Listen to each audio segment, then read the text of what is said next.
Kako vidite vi ta dogodek v luči strokovnjaka, z zornega kota strokovnjaka? Vse več staršev se boji izbruhov svojega otroka in tako otrok dobi izkušnjo, da bolj ko kriči, bolj ko nori, bolj ko izseljuje, bolj vlada. Večji car je. In seveda zdaj otrok, ki doživi prestrašenega starša, ugotovi, da mora vedno bolj izseljevati in noreti. In seveda bo ta otrok postal problem v družini, potem bo postal problem v vrtcu, potem bo postal problem na šoli in kasneje v družbi. In ti ljudje postanejo počasi neobvladljivi. Zato je izredno pomembno, da se starši usposobimo biti kos čustvenemu izbruhu svojega otroka.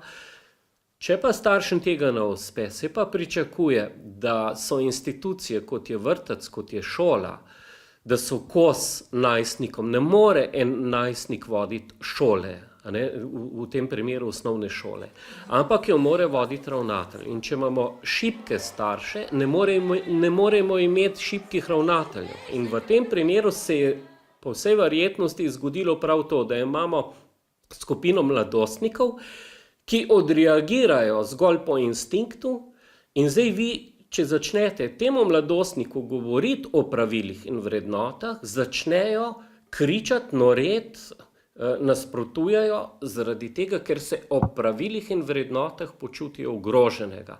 Zato je tako pomembno, da je in pedagoški kolektiv kos temu divjanju. Ampak vodstvo šole je prepričano, da je ukrepalo in ravnalo pravilno. Poglejte, v tem primeru ne moremo govoriti, da so ravnali pravilno, ker dejstva kažejo drugače. Kako bi vi ukrepali v takem primeru?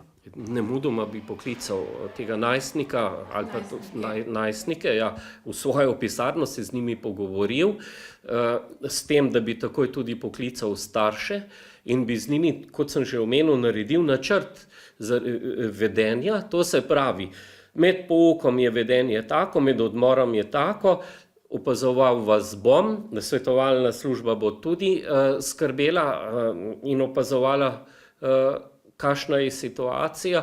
Povedal bi tudi, da se temu mladostniku, nad katerega so se spravili, morajo opravičiti v moji pisarni pred menoj, da morajo skleniti pakt, tudi podpisati nek sporazum, da se bodo vedli do tega svojega sošolca primerno. In obenem starše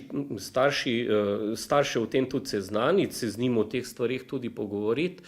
In če temu ne bojo mogli slediti, je pa potrebno prepis iz šole. Je pa potrebno prekiniti neko manipulacijo. Rast nasilja je pa treba udariti po mizi in je treba odstraniti nasilneža, ne pa žrtev. Izbrali so enkrat že učitelja, sedaj so izbrali tega nedolžnega dečka.